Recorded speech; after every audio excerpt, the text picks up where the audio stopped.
ไม่ซุ้งข้ามพี่น้องครับไม่ซุ้งนักพี่น้องนักเซ็งฮะโอ้เมียกันถึงอ่ะข้าไม่ลงคลิปตรงนี้ข้าขี้ข้านบ่ได้ลงคลิปมันใครหัวคอมาควงใครกับหันนำมาแหละที่ก้นส่วนใหญ่เขาดีละเขาลาดว่าอย่างก็เขาได้คบคนที่ใจหรือคบคนที่หน้าตาหรือว่าเงินคำหรือว่าฐานะอ่านมานะยุ่มค่ะมันเป็นไปไม่ไล่หรอกใช่ไหมเนี่ยส่วนใหญ่แล้วไม่อยากจะลาดอะแต่ว่ามีอาจจะมีอยู่เลยครับว่าแต่ว่ามันอาจจะมีส่วนน้อยอะมีอีอ่อนอะคนไม่หนานะมันมีน้ำอ่ะยกตัวอย่างไงเลยเฮาญากันใน Facebook เลยค่ะเนาะอันดับแรกตัวหยังเขาตัวหยังเขาต้องเข้ากับตัวหนังนาเฮาค่ะพวกหนังนาเฮาตรงสเปคเขาอ่ะพวกหนังนาเฮาตรงใจเขาอ่ะถูกใจเขาร่วมอุบพี่ก็อุบฟันธงเลยทำมาลัดว่าขอบคุณดีใจนะว่ากำในพวกหนังนาเฮาถูกใจเมื่อเจ้าเขาตักกันนะเฮาอุบนะเขาอุบอยู่แหละเขาอุบจะไม่เฮาอยู่กำในป้อมไปผ่านกับวันกลางค่ำเขาตักกระแทงเขาป้อมตัวเมาอ้วนอยู่มันก็ตอบอยู่นะชั่วโมงก็มาตอบให้กำช่วยให้เหนื่อยมากป๊าบเนี่ยอย่างมาเหมี่ยงเขานิ้วโป้งมันก็3 ชั่วโมงก็มาตอบให้กำมันปอกวันมาตอบผ่านกับ3 วันผ่านกับติ้นปิ่นเลินก็มาตอบห้ามาเลยอุบก้นดินตาดวัง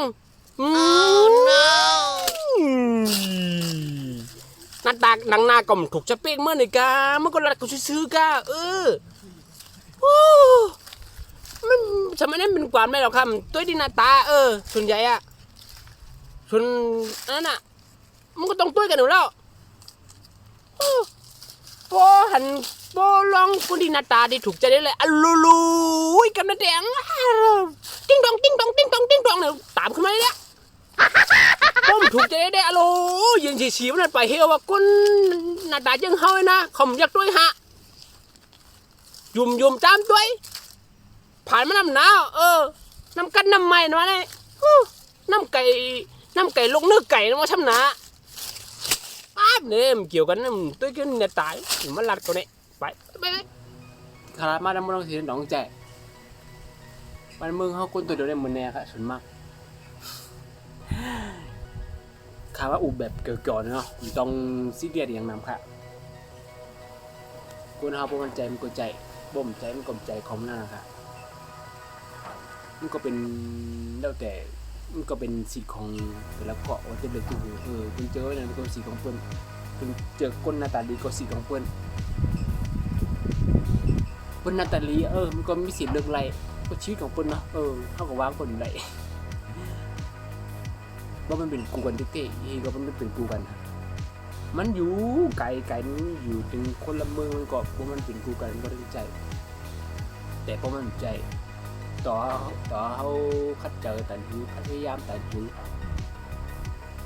เขาข่มเมาฉะนั้นมันต้องนะครับต้องแอนจอมคนที่ได้เข้าในหันเข้าทางใหญ่ในหันเข้าสำคัญเนี่ยหากคนที่เขาฮักเข้าดีกว่าถ้ากาทุกขาคำภาพคำตอบเขาผมอย่าไปคิดแบบว่ามันเข้าเป็นของตายนะครับแล้วถึงพี่น้องครับเข้ามาอุบเกี่ยวกันหน่อยอย่าไปซีเรียส